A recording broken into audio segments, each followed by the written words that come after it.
Ahora sí, chicos, vamos a avanzar este tema que es un poquito pesado porque es bastante largo. Ya la semana pasada creo que les comenté algo, o de otro grupo, de las hemorragias de la primera mitad.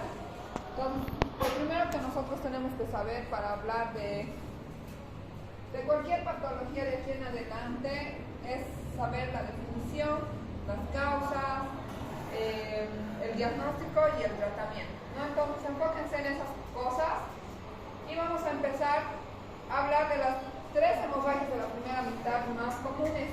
Entonces, primero les había dicho que la primera mitad se dividía, o el embarazo se divide en dos mitades, ¿no? De 1 a la semana 20 y de la semana 20 a la semana 40.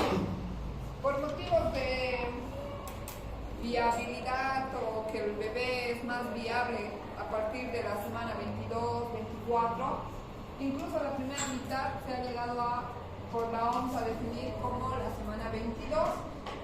Entonces, dentro de las hemorragias de la primera mitad que vamos a ver hoy, tenemos al aborto, al embarazo ectópico y a la enfermedad trofoblástica.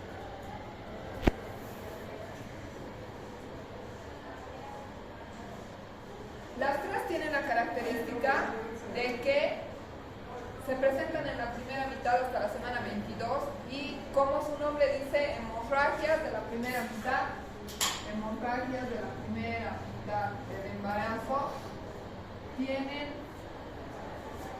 comúnmente el sangrado o hemorragia. Entonces, vamos a empezar a hablar del aborto. El aborto es la interrupción que, como ustedes saben, puede ser actualmente espontánea o inducida. Muchas mujeres deciden inducirse, o actualmente también existe lo que es la interrupción legal del embarazo en algunos países. Entonces, sería la definición, la interrupción, sea espontánea o inducida, de un embarazo antes de la semana 20, o, como les dije, actualmente por la OMS hasta la semana 22, o menor de 500 gramos, ¿no? Desde el punto de vista morfológico, los pulmones empiezan a funcionar aproximadamente cerca de la semana 24, 25, es decir, que alcanzan esa madurez para poder el alveolo y el pulmón ser funcionalmente estable o permitir la vida de un recién nacido, ¿no? Entonces, es por eso que antes de que empiece a funcionar el pulmón, es considerado un aborto. La tasa de muerte materna asociada a un aborto, especialmente cuando las pacientes son sometidas a procedimientos clandestinos, con poca experiencia, o incluso aquellos que son contaminados o provocados sin tener el cuidado necesario, producen cerca de 3/4 partes de las muertes maternas en el mundo, ¿no? Entre ellas, dentro de las hemorragias, tenemos al aborto y la preeclampsia, que es el trastorno hipertensivo del embarazo, ¿no? Actualmente en Bolivia se estima que se producen cerca de 115 abortos al día, y de estos, entre 40.000 a 50.000 son provocados o inducidos, ¿no? Y en América Latina también existen muchos abortos provocados. Cerca del 10 al 15% de todos los embarazos terminan en abortos espontáneos, incluso cuando la paciente ni siquiera se ha dado cuenta que estaba embarazada. Se elimina bioquímicamente o porque genéticamente este embarazo no es muy viable, se elimina como si fuera un periodo menstrual. Y a medida que avanza la edad, especialmente por encima de los 35, 40 años, se dice que las mujeres tienen mucho más riesgo de perder sus embarazos, asociados especialmente a patologías genéticas, ¿no? Como malformaciones, síndrome de Down, de Turner. Y también los abortos varían en cuanto a la distribución en los países, ¿no? Especialmente son mayores en aquellos países en los que está legalizado el aborto, en el que la mujer puede acudir a un hospital y solicitar simplemente que se le interrumpa el embarazo. Antes de entrar ya a hablar de las causas y de la clasificación, también es importante que ustedes conozcan lo que es un aborto habitual. Hay algunas pacientes que, incluso sin haber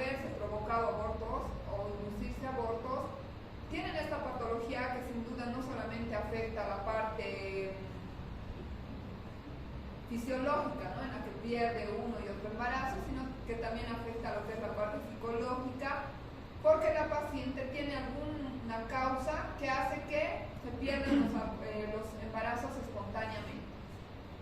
Actualmente se conoce como la pérdida consecutiva de los embarazos en 5 oportunidades discontinuas, es decir, que puede tener 3 abortos, un parto, nuevamente aborto, o 3 embarazos continuos. También se lo llama como aborto recurrente. El aborto habitual y también casi todos los tipos de aborto tienen que ver mucho con varias causas, ¿no? Entre ellas las genéticas. El 50% de los abortos puede deberse a una alteración cromosómica o genética, como trisomías, triploidías, alteraciones en los cromosomas sexuales, que seguramente ustedes ya los han visto en la parte de genética y embriología. También puede deberse a que el útero no siempre va a tener una anatomía normal, pueden haber anormalidades müllerianas, es decir, que el útero en su formación puede producir 2 cavidades, como el útero bicorne, unicorne, la hipoplasia, o sea, que el útero sea más pequeño de lo normal, llamado también a veces como útero infantil, la presencia de tumores como miomas intramurales, submucosos, presencias de cicatrices uterinas y la incompetencia del cuello, que es una de las patologías igual. Esta sí se puede ver muchas veces a abortos provocados, especialmente instrumentados, es decir, que le hayan hecho procedimientos invasivos, que le hayan dilatado como que a la fuerza el cervix para poder eliminar un producto. A la larga termina el útero por perder todas esas fibras de colágeno y esas fibras elásticas, que lo que hacían era mantener el cervix cerrado, ¿no? Y la paciente se embaraza, llega a una edad gestacional en la que el mismo peso del embarazo hace que el cervix se le abra. Entonces eso es lo que es la incompetencia del cuello.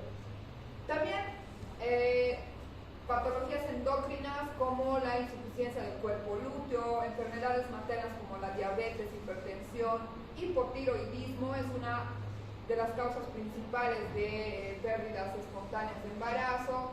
Las enfermedades incompatibles quizás con el embarazo como el lupus eritematoso, los síndromes antifosfolipídicos o la exposición de la mujer a lo largo de su vida a sustancias tóxicas, especialmente aquellas que trabajan con peluquería, por ejemplo, que se exponen a los químicos, las que trabajan en el campo que se exponen a los herbicidas, y también muchas veces puede tener una causa psicógena, ¿no? Es decir, psicológicamente la paciente induce a la liberación de sustancias como las catecolaminas, que hacen que se dilate el cervix y se pierda el embarazo, y especialmente la depresión, ¿no? En aquellas pacientes solteras o que quizás no tenían un embarazo deseado. Bien, ya entrando a lo que es propiamente el tema de aborto, tenemos varias clasificaciones de aborto. Entre ellas, de acuerdo al tiempo, vamos a clasificarla en aborto precoz, si es que ocurre antes de las 12 semanas, y es la mayoría de los abortos, y está asociado muchas veces a malformaciones genéticas. Mientras más temprano se pierde el embarazo, tiene mucha más asociación con que haya sido una malformación congénita o genética. Y el aborto tardío, que ocurre después de las 12 semanas hasta las 20 o 22 semanas, ¿no? Según la etiología o la causa de la cual se ha desencadenado este aborto, puede ser espontáneo, por causas naturales, que se dilata el cervix, o podría ser también provocado terapéutico o legal, como la interrupción médico-legal, o criminal o ilegal cuando la paciente se provoca abortos inducidos, ¿no? Según la evolución clínica, que es la que más nos va a interesar a nosotros como médicos conocer, podemos clasificarla de acuerdo a lo que vayamos encontrando en la evolución clínica: febril, afebril, infectado, complicado, séptico, completo, incompleto. Y es esta la diapositiva que quiero que ustedes sepan, o en realidad es la que siempre les preguntan, o ustedes van a poder clasificar de esta manera al poder evaluar el útero. y la presencia o no del producto. Entonces vamos a ir viendo que existe, como dice, una evolución clínica de lo que es un aborto. Entonces empezamos con la fecundación, ¿verdad? Ha habido la fecundación, se ha formado un embrión, puede tener o no su placentita o sus membranas, y este bebito, vamos a ponerlo aquí, tiene su corazón, ¿no? Que es el que va a estar dándole vida. Entonces, este es un embarazo normal, el bebé está con vida, sus membranas están íntegras, el cervix está cerradito, o sea, no hay dilatación, no hay borramiento, ¿no? La mamá está feliz, va a sus controles y no pasa nada. Si una paciente se expone a algún factor de riesgo, especialmente infeccioso, puede ser una infección vaginal, una infección urinaria, una caries dental con un proceso infeccioso, o la paciente está estresada, han escuchado, ay, me ha hecho renegar a mi esposo y me ha empezado a doler, ahora ya he perdido mi bebé. Entonces eso sí puede ser creíble, pero por la liberación de otras sustancias hormonales. Entonces, este embarazo que estaba bien puede empezar a complicarse, ¿no? Tener un poquito ya de dilatación, la paciente va a estar con dolor, vamos a suponer que esto es dolor, ¿no?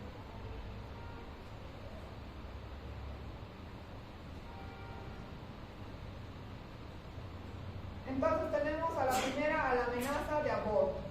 Vamos a poner como amenaza. Entonces la amenaza de aborto se caracteriza porque, y además que ya puede empezar a tener un poco de sangrado. Como hemos dicho, esta es una hemorragia, ¿no? Entonces, en la amenaza podemos tener una cantidad escasa de sangrado.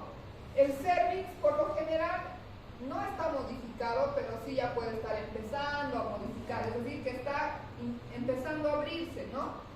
Y el bebé va a estar ahí dentro con un latido cardíaco, pero la mamá ya va a empezar a tener contracciones por algún motivo desencadenado. Si nosotros hacemos un buen manejo de esta amenaza, que vamos a ver en las siguientes diapositivas, es decir, ponerle antiespasmódicos, tratamiento de la causa, si es una infección urinaria le vamos a dar antibióticos, si es una infección vaginal le vamos a dar óvulos, le podemos dar progesterona, que es una hormona que ayuda a mantener el embarazo y demás. Si hacemos un buen manejo, la amenaza va a revertir y va a volver a ser un embarazo normal y va a llegar al término, ¿no?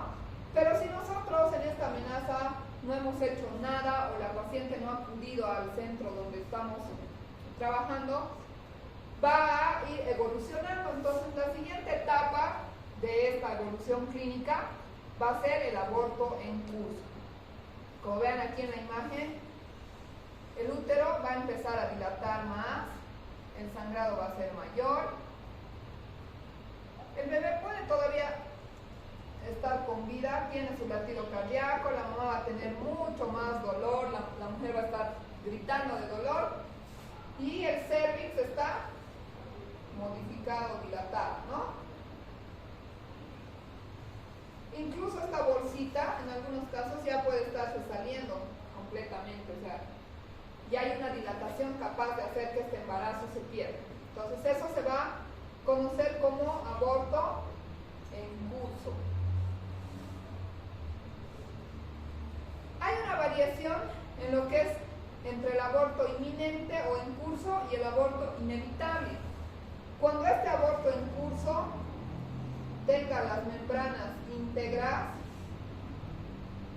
o sea, quiere decir que no se ha roto la bolsita, la bolsa está íntegra, se conoce como aborto en curso inminente. Y cuando las membranas están rotas, es decir, que por la presión, por algún factor, estas membranas se han roto, se conoce como un aborto inevitable. Eso quiere decir que ya no se puede hacer nada para evitar esta pérdida, ¿no? Entonces, después de un aborto en curso, ¿qué es lo siguiente que nos tocaría? Ya se ha eliminado el producto, ya solamente pueden haberse quedado restos, el cervix que estaba dilatado de a poquito igual se va cerrando si es que ya se ha eliminado todo. Y dentro ya no va a haber el bebé, ¿no? Puede verse en la ecografía imágenes como del saco gestacional, membranas, y este aborto en curso se va a convertir en un aborto incompleto en caso en el que han quedado todavía membranitas. También puede que todo el embarazo se salga por completo y este se convierta en un aborto completo, ¿no? O sea,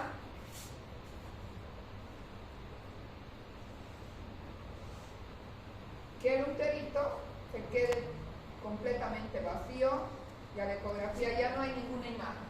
Que antes sí tenía un embarazo, pero que actualmente el endometrio prácticamente va a ser lineal.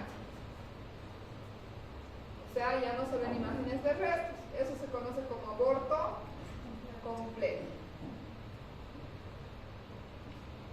El siguiente paso de la evolución, ¿cuál sería? Si un aborto incompleto, la paciente ha sangrado, ha eliminado el producto en su casa, se ha quedado una semana o unos días, no ha acudido al hospital. Como existe un contacto entre el interior y el exterior, este aborto incompleto se va a convertir en un aborto infectado, porque va a haber migración de los gérmenes de la vagina hacia el útero y el aborto se va a convertir en un aborto infectado. La paciente va a tener características de un proceso infeccioso, ¿no? Fiebre, escalofrío, malestar, va a estar con taquicardia, hipotensión, dependiendo. Y posteriormente, si este aborto infectado tampoco es manejado con antibióticos y con medicamentos, se puede convertir en un aborto séptico, que es la evolución de la infección, ¿no? Entonces ahí vean, chicos, tenemos la clasificación y el que me falta mencionarles es el aborto retenido. El aborto retenido no es más que parecido a la amenaza de aborto.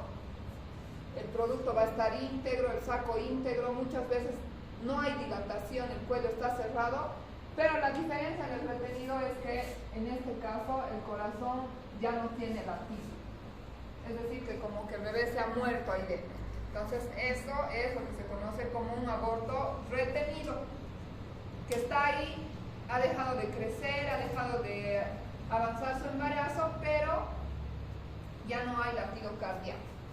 Entonces, como pueden ver acá en las imágenes, empezamos con una amenaza de aborto, escaso sangrado, el cervix está cerrado, pero empieza un poquito ya a sangrar, la paciente va a tener contracciones. Si dejamos que esto avance, empieza a dilatar, el producto se empieza a expulsar, hay mayor cantidad de sangrado, mayor dolor, se termina por eliminar el producto, convirtiéndose después en un aborto incompleto, es decir, que solo se ven membranas dentro del útero. Y este es un aborto retenido, ¿no? El bebé está muertito y ven como una moto. Entonces no hay dilatación, no hay sangrado, pero ya no hay vida.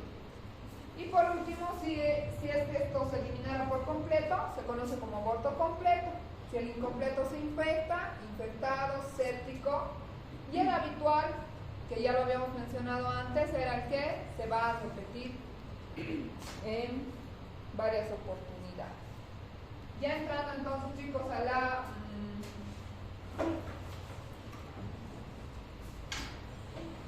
a ver cada uno de los tipos de aborto. Es para que repitamos y para que ustedes se aprendan bien de memoria. En la amenaza de aborto, el bebé está ahí dentro, tiene su corazoncito latiendo, sus membranas íntegras, sí puede haber un poquito de sangrado que puede ser rojo o escaso. La paciente va a tener dolor tipo cólico, por lo general no hay fiebre. El volumen uterino es relacionado con la edad gestacional, el cervix está cerrado, no hay modificaciones y a veces hay una variación en cuanto a la amenaza de aborto. Cuando una paciente viene al primer control prenatal, le vamos a solicitar siempre una ecografía en la que vamos a poder ver si existe o no el embarazo, ¿no? Si está dentro del útero o es un ectópico, ¿no? Entonces la ecografía es nuestra ayuda de diagnóstico muy importante en las hemorragias de la primera mitad. Y la variación de esta amenaza de aborto solamente se haya formado el saco gestacional y no exista embrión, no aparezca en ningún momento del embarazo. Y para poder confirmar el diagnóstico, si la paciente viene con, no sé, 5 o 6 semanas, esperamos unas 2 semanas hacerle una nueva ecografía de control para estar seguros de que no existe embarazo, ¿no? o embrión. Entonces, después de la amenaza de aborto, el aborto en curso, ¿no? La hemorragia puede ser moderada, persistente, el dolor va a continuar y es mucho más intenso. Una vez que se expulse el producto, el útero va a empezar a disminuir de tamaño y va a haber borramiento y dilatación. Y les decía que se va a clasificar en inminente cuando las membranas estén íntegras, o sea que se puede salir incluso con la bolsita, todo enterita, o inevitable con las membranas rotas, es decir, que ya no se puede evitar.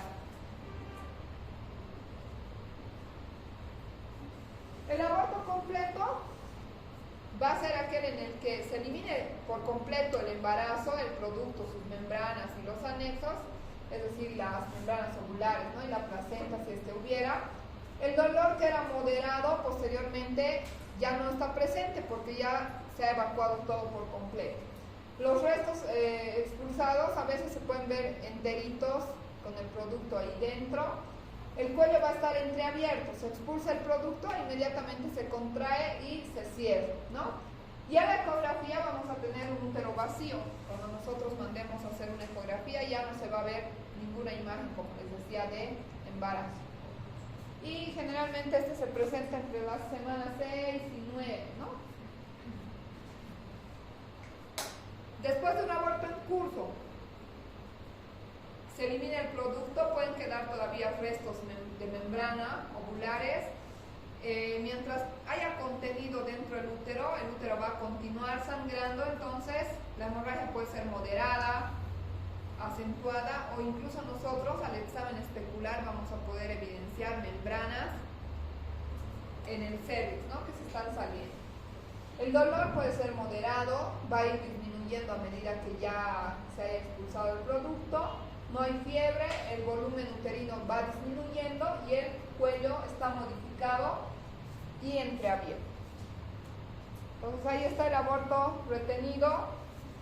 La diferencia es que no hay sangrado, no hay dolor, solamente que el producto no tiene latido, está sin vida.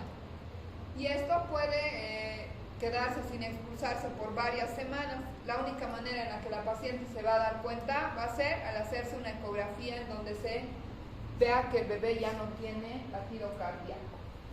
Cualquier tipo de aborto que se complica con una infección se va a conocer como un aborto infectado, ¿no? Las bacterias de la piel, de la vagina, especialmente el estreptococo, la E. coli, pseudomonas, o muchas veces está asociado a un aborto ilegal o clandestino, porque utilizan materiales no estériles, ¿no? E introducen las bacterias hacia el útero. Entonces, ¿cómo va a ser el aborto infectado? La paciente puede tener sangrado, pérdida de líquido purulento, el dolor va a ser intenso, la secreción puede ser fétida, puede tener fiebre, escalofríos, malestar, taquicardia. Y a veces cuando ha pasado demasiado tiempo el útero puede estar reblandecido, puede estar muy doloroso a la movilización. El cuello también puede estar entreabierto con pérdida de secreción purulenta o material fétido. Y incluso a la ecografía vamos a ver ya características de un proceso infeccioso. Se ve como si hubieran burbujas dentro de la ecografía. En el aborto séptico ya la paciente va a estar mucho más descompensada, se va a necesitar incluso que participe en otras especialidades, terapia intensiva, puede ser que haya fallas renales asociadas al proceso infeccioso, también puede ser que necesitemos hacer un procedimiento quirúrgico como la histerectomía para sacar el foco séptico, y si este va a ir migrando hacia las otras estructuras, puede convertirse en una peritonitis, periperitonitis, o también puede llegar a un shock séptico y por último la muerte, ¿no? Entonces, Las complicaciones de un aborto infectado pueden ser inmediatas, como una endometritis, una periperitonitis, shock séptico, coagulación intravascular diseminada. Y tardíamente, puede ser causa de infertilidad, que la paciente ya no logre embarazarse, que haya más riesgo de acretismos placentarios, es decir, que la placenta se pegue al útero, y también mayor riesgo de tener una placenta previa. Como les decía al principio, dentro de los factores de riesgo para que se produzca un aborto, están especialmente lo que son las infecciones, cualquier tipo de infección, ¿no? Vaginal, infección urinaria. ¿Estás bien, Carolina? Sí. Que te noto así cansada, agotada. Puede estar asociado también a desnutrición, violencia, causas genéticas, que sea un embarazo no deseado para que la paciente acuda a un lugar clandestino, las infecciones vaginales, bacterianas, virales. Entonces, ¿qué es lo que ustedes van a hacer como médicos generales? Si están capacitados, obviamente van a poder hacer los procedimientos, especialmente lo que es el AMEU. ¿Han escuchado hablar del AMEU o han visto hacer un AMEU? ¿Nunca?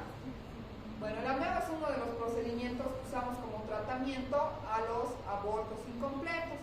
Y es un procedimiento sencillo, como les decía, si ustedes tienen la capacitación de poder manejar el aparatito, que es como una jeringa grande con unas cánulas de varios tamaños, igual les voy a mostrar más adelante, y ustedes lo pueden hacer en el consultorio o en el primer nivel donde estén atendiendo a sus pacientes.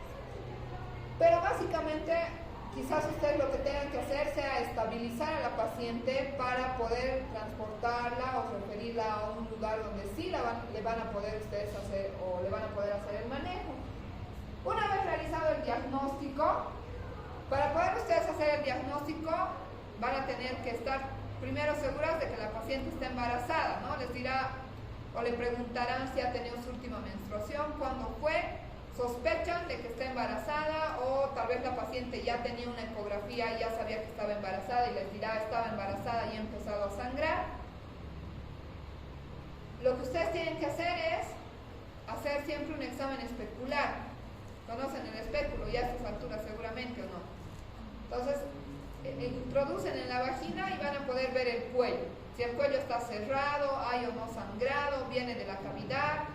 Tal vez a veces hay presencia de restos o en algunos casos el producto ya está ahí saliéndose. Van a poder ver un bebé chiquito, ¿no? O la paciente les va a decir, he eliminado en mi baño, se ha salido un bebé o les va a traer en sus manos a su bebé, ¿no? Entonces, ustedes ya han hecho el diagnóstico, valoran el estado general y hemodinámico. Tienen que controlarle signos vitales, ¿no? La presión, la temperatura, el pulso. Si necesita y la paciente está con un proceso ya infectado, por decirles, o se está complicando con un shock, lo que tienen que hacer es hospitalizar a la paciente, ¿no? Van a solicitar exámenes de laboratorio, especialmente los tiempos de coagulación, el hemograma, para ver si tal vez estaba con un proceso infeccioso sistémico. Y solicitarán, si está en sus manos o tienen en el hospital o tal vez le mandan a la paciente de cerca, hacerse una ecografía para poder confirmar o poder clasificar al aborto en alguno de los tipos, ¿no? Será una amenaza, porque la ecografía va a ser en sí la que nos va a confirmar nuestro diagnóstico, porque nos dirá el bebé está ahí dentro, tiene latido, el bebé está a medio camino saliéndose por el cervix, o ya no existe nada ahí dentro del útero, o nos dirá que también podemos hacer un diagnóstico diferencial. Resulta que el útero no tiene embarazo y el embarazo está en la trompa, como vamos a ver en el ectópico, o tendrá un contenido heterogéneo, como es en el caso de la mora. Entonces la ecografía nos ayuda bastante a confirmar el diagnóstico. Pero en caso en el que no tengamos ecografía, tenemos que recurrir a la clínica, ¿no? De ver las características del sangrado, la dilatación del cuerpo. Entonces, para el diagnóstico es importante que evaluemos, 1, el dolor, ¿no? La presencia o no de dolor. 2, las modificaciones cervicales, es decir, ¿hay o no hay dilatación? 3, hipo o sangrado, ¿no? ¿Qué tipo de sangrado hay? ¿Será oscuro, será rojo, abundante, escaso? Entonces, para el diagnóstico es importante que ustedes evalúen esas 3 características. En caso en el que necesitemos hacerle un legrado, suspendemos la vía oral, la paciente va a estar en NPO, vamos a colocar inmediatamente una solución, ¿no? Especialmente si la paciente está hipotensa, descompensada, le colocaremos líquidos endovenosos, puede ser 1 o 2 vías, dependiendo de cómo esté su estado general. Podemos administrar oxitóxicos si es que es necesario, analgésicos, antiespasmódicos en el caso de la amenaza. Y en el caso en el que ya hagamos el diagnóstico de un aborto incompleto, podríamos hacer la evacuación uterina, ¿no? O sea, la extracción del producto del aborto. Entonces, para poder hacer bien el diagnóstico, debemos hacer una buena historia clínica. Preguntarle a la paciente si está embarazada, cuál fue su fecha de última menstruación, vamos a definir la edad gestacional, le vamos a preguntar si estaba con molestias urinarias, si tenía mucha infección vaginal, si ya ha tenido otros abortos a repetición, ¿no? Para saber si es que es un aborto habitual. Vamos a hacer un examen ginecológico completo. Le vamos a hacer la palpación del abdomen, vamos a hacer un examen especular para ver si es que hay algo saliéndose por el cervix. En algunos casos en los que sospechemos especialmente de una enfermedad trofoblástica, le hacemos la fracción beta. O cuando la paciente no sabía que estaba embarazada, hay algunas que llegan y dicen es mi periodo, le hacemos prueba de embarazo para correlacionar y confirmar que ella sí estaba embarazada.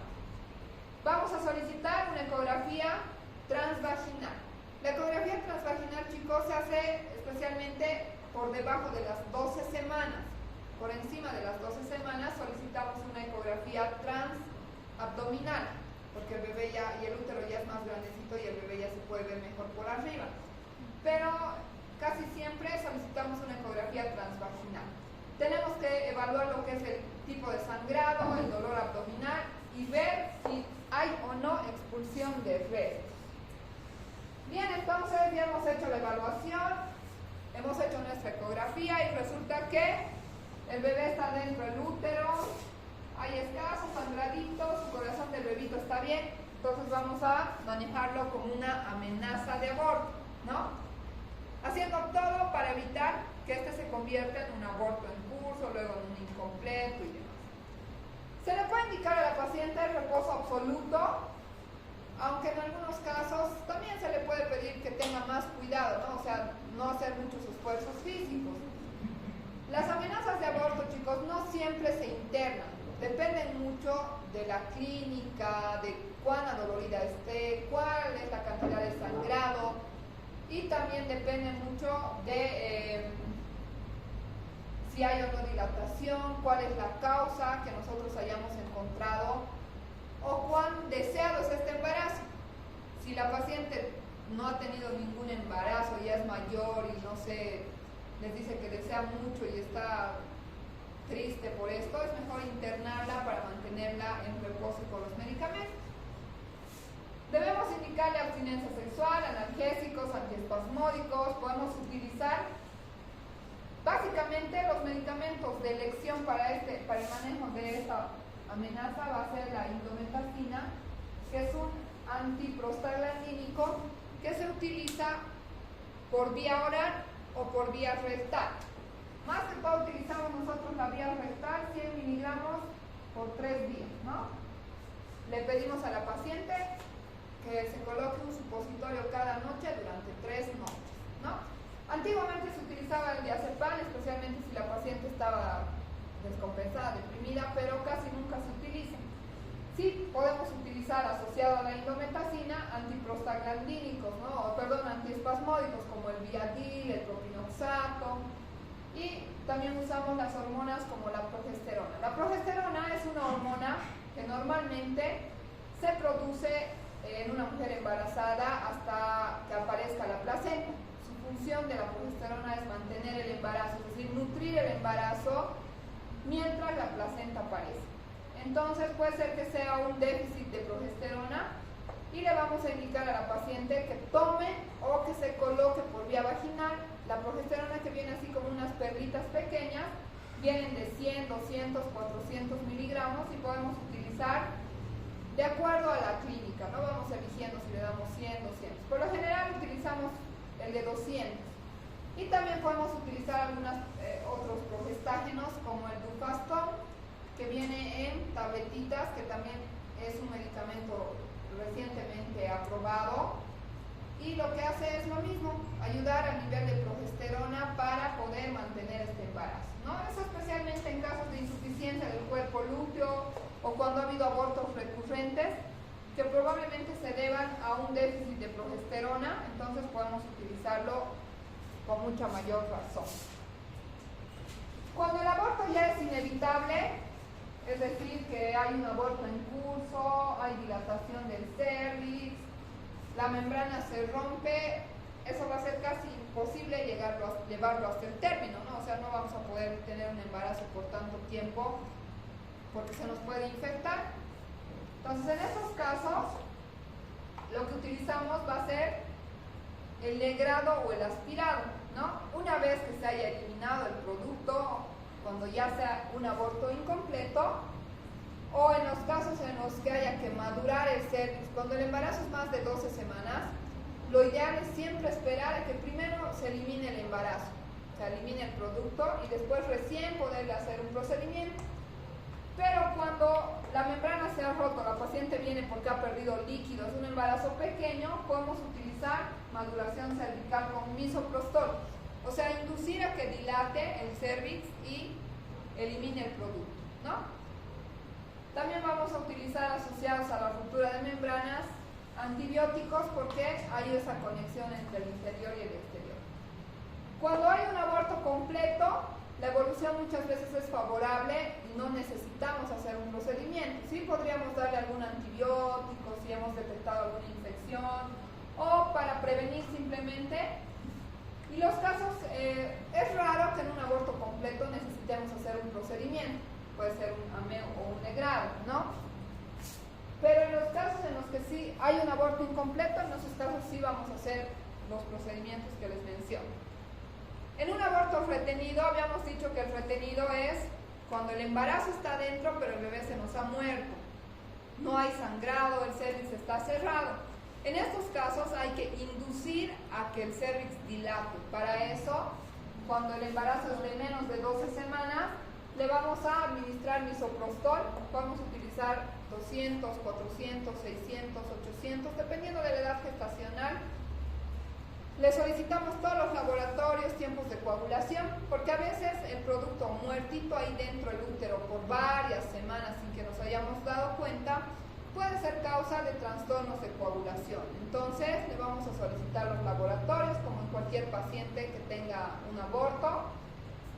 Vamos a utilizar el misoprostol para poder dilatar. Evaluamos en 4 a 6 horas si es que hay dilatación y se está eliminando el producto. En casos en los que no haya una respuesta adecuada al misoprostol, vamos a repetir la dosis de misoprostol y una vez que se dilate, se elimine el producto, podemos hacer el curetaje o el AME, ¿no? En aquellas pacientes que tengan ORH negativo, vamos a colocarles la vacuna anti-D para evitar la hemólisis del siguiente embarazo, ¿no? En un aborto retenido después de las 12 semanas, o sea, el bebé ya es más grandecito, ¿no? Puede pesar 300, 400 gramos. En estos casos, sí o sí, primero se tiene que eliminar el producto. De igual manera se hace en los laboratorios, colocamos el misoprostol, evaluamos y repetimos la dosis de misoprostol. Podemos utilizar también oxitocina para poder contraer el útero y que dilate. Y después de la eliminación hacemos recién el raspaje o curetaje. Cuando la paciente ya llegue con un aborto infectado o un aborto séptico, en estos dos casos sí hay que internar a la paciente. En un aborto en curso o en un aborto incompleto, a veces podemos hacer el procedimiento y ambulatoriamente le damos el alta, ¿no? a la hora, 2 horas, dependiendo mucho del estado general y la clínica. Pero cuando la paciente ya venga con un aborto infectado, es decir, con escalofríos, fiebre, malestar, con un aborto complicado, en ese caso vamos a hospitalizar a la paciente, la colocamos en NPO, ponemos una sonda Foley, vamos a hacer control de líquidos eliminados, líquidos ingeridos, vamos a controlar sus signos vitales, le vamos a colocar soluciones para poder compensarla y vamos a iniciar lógicamente el antibiótico, ¿no? En estos casos podemos utilizar de acuerdo al cultivo y al antibiograma, pero por lo general utilizamos nosotros biconjugados o triconjugados, dependiendo mucho de la clínica, ¿no? Podemos utilizar penicilinas, gentamicinas, ciprofloxacina, podemos utilizar cefalosporinas de tercera generación. En casos en los que ya veamos a la paciente demasiado complicada o séptica, también podemos utilizar metronidazol asociado a estos esquemas. Y después casi siempre, primero preferimos ponerle antibióticos, nosotros llamamos como impregnación, es decir, que el útero, por el proceso infeccioso, está reblandecido, ¿no? Pareciera que fuera una mantequilla. Si nosotros introducimos la cureta o la cánula de Ameo, podemos fácilmente perforar. Entonces, por eso es que mejor esperamos entre 6 a 12 horas de impregnación antibiótica. La paciente se tiene que internar, recibe sus antibióticos endovenosos y posteriormente recién le hacemos el legrado o el aspirado. En los casos en los que ya esté más complicado, la paciente tenga periperitonitis, no se haya migración de los gérmenes hacia los órganos vecinos, vamos a hacer una histerectomía, una laparotomía exploratoria, drenaje de los abscesos en algunos casos, y también vamos a requerir en algunos casos interconsulta con otras especialidades, puede ser urólogos, nefrólogos, terapistas, ¿no? En cuanto a la evacuación o el tratamiento en un aborto incompleto, aquí tenemos uno, el que más es menos invasivo. Este se realiza con material de plástico y se conoce como AMEU o aspiración manual endouterina, ¿no? Este es el procedimiento que les decía que ustedes también pueden aprender a realizar. Se lo puede realizar especialmente en embarazos menos de 12 semanas. Este tiene varias cánulas. Creo que tengo una imagen.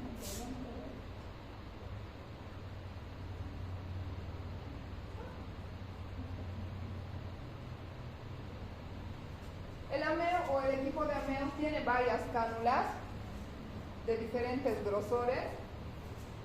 Ven ustedes que es como unas canulitas de plástico, vienen desde milímetros, 2 milímetros, 3, 4, 5, hasta más o menos, el más grueso debe ser como su dedo meñique. ¿Por qué se hace solo hasta las 12 semanas? Porque necesitamos crear nosotros una presión negativa. Es decir, que si el cervix estuviera muy dilatado, 2-3 centímetros, y nosotros introducimos una cánula, no va a haber, digamos, esa presión negativa como que para que aspire. Entonces, por eso es que se realiza para embarazos o para abortos no complicados con una edad gestacional menor de 12 semanas. Sí puede ser ambulatorio, la paciente se va a ir a su casa. No siempre necesita una anestesia raquídea o una sedación. En este caso se puede hacer el bloqueo paracervical, que la clase pasada habíamos aprendido. Y el legrado instrumental sería la segunda opción de tratamiento. Este se realiza con material de metal, es un poquito más riesgoso y podemos tener más riesgo de lesionar, incluso mayor riesgo de producir cicatrices si nosotros raspamos demasiado, ¿no? Hay que tener delicadeza al hacer este procedimiento. Y esto se realiza o está indicado más que todo en embarazo de más de 12 semanas o cuando hay un embarazo menos de 12 semanas, pero la paciente se ha provocado el embarazo. Cuando se provocan, es típico que dilate mucho más. Hay una dilatación mucho mayor, ¿no? Y la tercera opción de tratamiento va a ser el uso de medicamentos, como ergonovina, podemos utilizar misoprostol. Han debido escuchar del manejo médico, ¿no? Del aborto, que es con misoprostol. Algunas se toman o se colocan y espontáneamente se puede eliminar el producto. Más que todo cuando son embarazos pequeños puede sí resultar. Esas serían las tres opciones entonces de tratamiento ante el aborto incompleto, ¿no?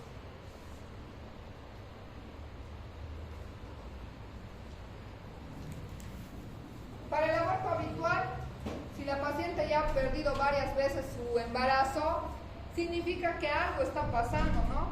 Tenemos que enfocarnos en la paciente, solicitarle otras pruebas de laboratorio más específico, puede ser herpes, citomegalovirus, parvovirus, no sé, factores inmunológicos, ANA, ver si hay lupus, si hay una enfermedad antifosfolipídica, algo que está haciendo que todo el tiempo esta mujer tenga abortos a repetición, ¿no? Y saber la causa determinante, saber qué está causando este aborto a repetición no habitual. Tenemos también, chicos, que aprender a hacer diagnóstico diferencial. Les había dicho que la característica de las hemorragias de la primera mitad es que las tres van a tener sangrado transvaginal, dolor y, lógicamente, prueba de embarazo positiva, ¿no? Porque hay falla menstrual. Entonces tenemos que hacer diagnóstico diferencial con enfermedades trofoblásticas, embarazos ectópicos, miomatosis uterina, presencia de tumores dentro del útero como los pólipos, o tal vez será un tumor en el cervix como un cáncer de cervix, un cáncer de útero. Pero las dos principales patologías con las que vamos a hacer el diagnóstico diferencial del aborto van a ser el embarazo ectópico y la enfermedad trofoblástica. Así que cuando les pregunten en el examen, mencionen las tres hemorragias de la primera mitad. Aquí se los he puesto, ¿no ven? Tendrá aborto, embarazo ectópico y enfermedad trofoblástica. Así que ya les estoy dictando las preguntas del examen. Y vamos a diferenciar. En el aborto, en el embarazo ectópico y en la enfermedad trofoblástica va a haber dolor, ¿no? La diferencia del embarazo ectópico es que el sangrado es oscuro, escaso y oscuro. Puede haber una masa pélvica. Si nosotros evaluamos el abdomen, vamos a sentir ya un plastrón, especialmente si se ha roto el embarazo ectópico. Todas van a tener síntomas de embarazo, náuseas, vómitos, pero en la enfermedad trofoblástica va a haber mucho mayor sintomatología emética, ¿no? O sea, va a vomitar más, la paciente va a tener más dolor. Si empieza a sangrar, el sangrado va a ser mucho más intenso. La altura uterina de la enfermedad trofoblástica va a ser mayor para la edad gestacional. Es decir, que si tenemos un embarazo de 10 semanas, la paciente con mola, porque empiezan a crecer varias vesículas, va a parecer que ya fuera de 20 semanas. Entonces es una diferencia con el aborto. En la ecografía de la enfermedad trofoblástica va a haber ausencia del bebé, ausencia de partes fetales, más bien se va a ver como copos de nieve, varias bolitas, ¿no? En el embarazo ectópico, la movilización del cervix va a ser dolorosa y la paciente fácilmente se puede descompensar y choquear sin tener una hemorragia masiva externa. O sea, vamos a ver en la vagina y el sangrado es escaso, pero la paciente está descompensada, hipotensa, pálida. Y en la enfermedad trofoblástica, la HCG va a estar mucho más aumentada que en un embarazo normal. ¿Se acuerdan que el HCG se puede cuantificar, no? ¿Se acuerdan que hay una HCG cuantitativa? Entonces, a medida que el embarazo avanza, de acuerdo a la edad gestacional, la HCG va incrementándose, como que duplicándose. Si fuera un embarazo normal, la HCG se va a duplicar. Si hoy día era 10, mañana va a ser 20, pasado 40, pasado 80 y así sucesivamente.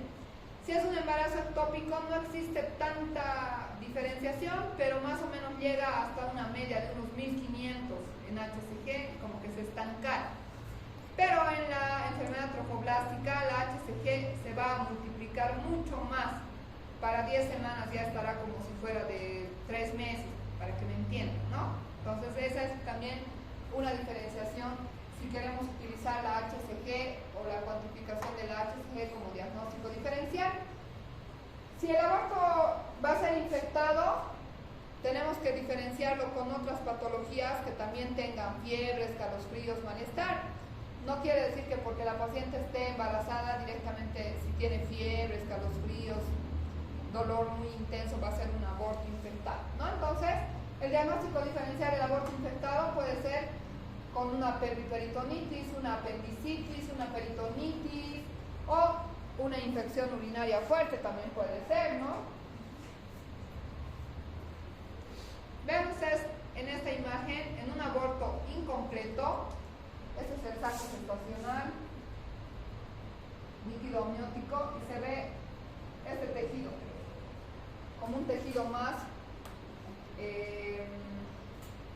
oscuro, ¿no? Heterogéneo, a diferencia de este que es una amenaza de aborto. Entonces vamos a ver el saco gestacional, ahí tenemos el coágulo, este es un coágulo, ¿no? Está separando el útero del embarazo. Y aquí tenemos la reacción trofoblástica, el líquido amniótico, aquí está el saco vitelino y aquí está el embrioncito. Para imaginarse, pero van a ir aprendiendo con el tiempo ustedes. Pero aquí vean, este es un embarazo normal, aquí hay un saco gestacional, se está formando un coágulo retroplacentario o un hematoma que de a poquito está separando. Si este continúa, se separa por completo y se elimina, ¿no? Va a ser un aborto en curso.